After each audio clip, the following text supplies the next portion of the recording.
Welcome to dogbeautytreats.com. Hi, my name is Lori Pacciano, and this is Texas.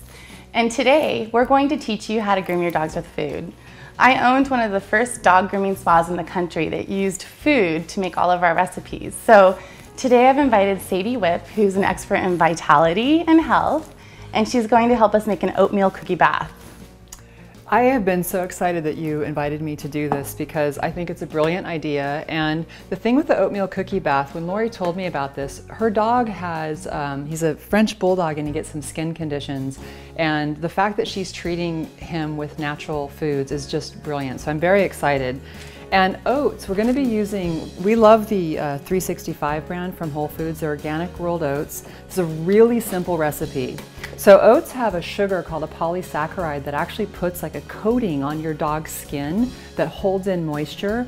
And it's also got qualities that are anti-inflammatory and antihistamine. So if your dog has seasonal allergies or gets itchy or gets hives or anything like that, the oats are a really, really wonderful remedy. So hopefully you've got a Vitamix.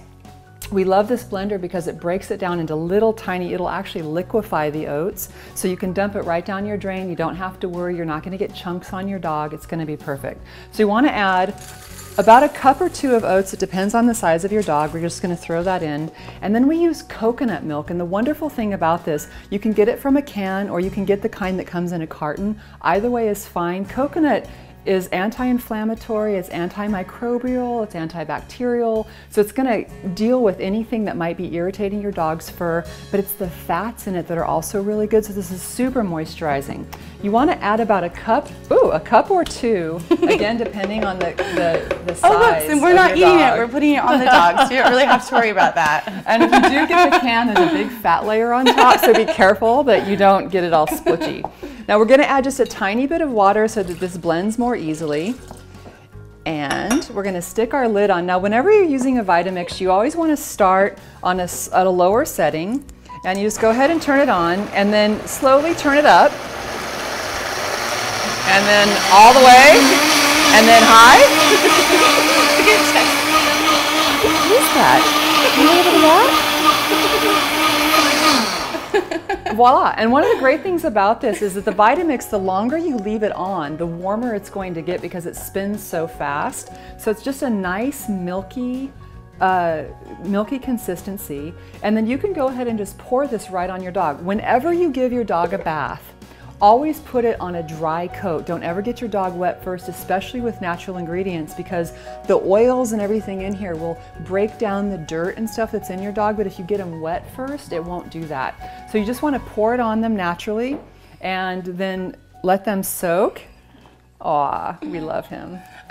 And we'll go ahead and take him over to the sink and give him a bath. I wanted to add one thing though. Yeah. If you notice, Texas is licking all of this up, and that's one of the things that I love about these ingredients, because not only are they so rich in vitamins and oils, but you know, when you give your dogs a bath, like a lot of times, a lot of dogs don't like baths, and if you think about it, they're so sensitive, their awareness of scent.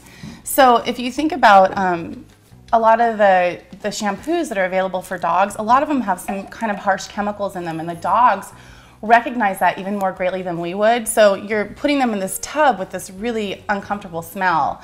And so the great thing about bathing your dogs with food is they love the taste of food and they love the smell of food. Like when you're in the kitchen, it doesn't really matter if you're even making something that they like they still come. And so it's going to be a much more nurturing experience for your pet because you're basically going to be bathing them in all these really great natural ingredients, but it's going to be something that's kind of fun for them too. And if they want to lick the water, it's just fine.